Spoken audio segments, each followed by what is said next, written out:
झारखंड में बीजेपी के साथ ही हो गया खेला। बीजेपी को नहीं मिल रहा विधायकों का समर्थन। कांग्रेस जेएमएम की किलेबंदी से बीजेपी पड़ी कमजोर। झारखंड में इस समय किस दल की सरकार है, कौन मुख्यमंत्री है और यहाँ कौन कामकाज संभाल रहा है। सत्ताधारी दल के सभी विधायक मंत्री छत्तीसगढ़ में हैं, तो फिर रांची में कौन है? आखिर कौन चला रहा है झारखंड? हेमंत सोरेन राज्य के सीएम हैं, लेकिन कितने घंटे तक उनकी कुर्सी रहेगी ये उन्हें भी पता नहीं है।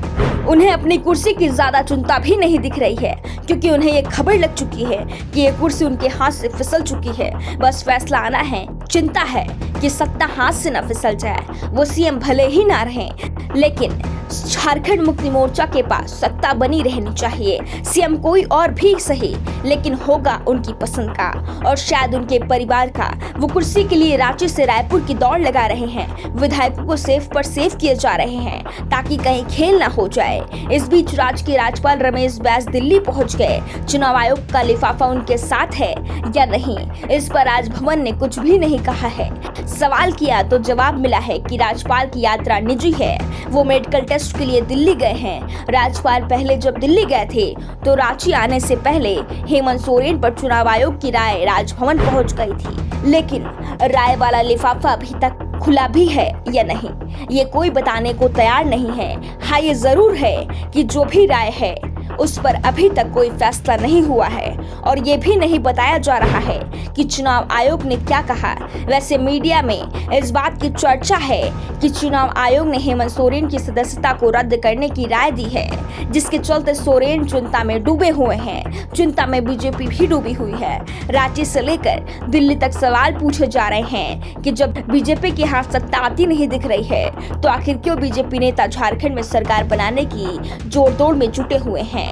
पार्टी को जरूरी है कि वो तो कांग्रेस के करीब 14 विधायकों को अपने पाले में करे या फिर सत्ताधारी दल के 24 विधायकों के इस्तीफा करा दे, लेकिन दोनों ही चीजें होना बहुत मुश्किल दिख रही है। सवाल उठ रहे हैं कि जब बीजेपी के पास संख्या पूरी नहीं हो पा रही है तो फिर हेमंत पर फैसला क्यों लटकाया जा रहा है। दूसरी ओर यूपीए में बड़ी फूट होती दिख रही है। झारखंड की 81 सदस्यीय विधानसभा में उसे पूर्ण बहुमत है। जेएमएम के पास से सबसे ज्यादा 30 विधायक हैं। कांग्रेस के 18 और आरजेडी का एक विधायक भी उसके साथ है।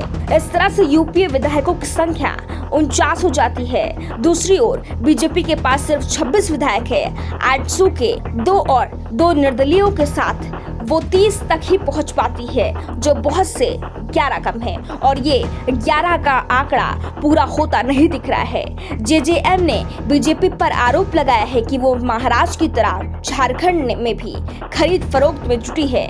बीजेपी से बचने के लिए ही यूपी को अपने विधायकों को छत्तीसगढ़ भेजना पड़ा है। अब झारखंड विधानसभा का विशेष सत्र बुलाने की तैयारी चल रही है। कैबिनेट ने यह फैसला लिया है कि 5 सितंबर को झारखंड में विधानसभा का विशेष सत्र बुलाया जाए और हेमंत सोरेन अपना विश्वास मत पेश करे।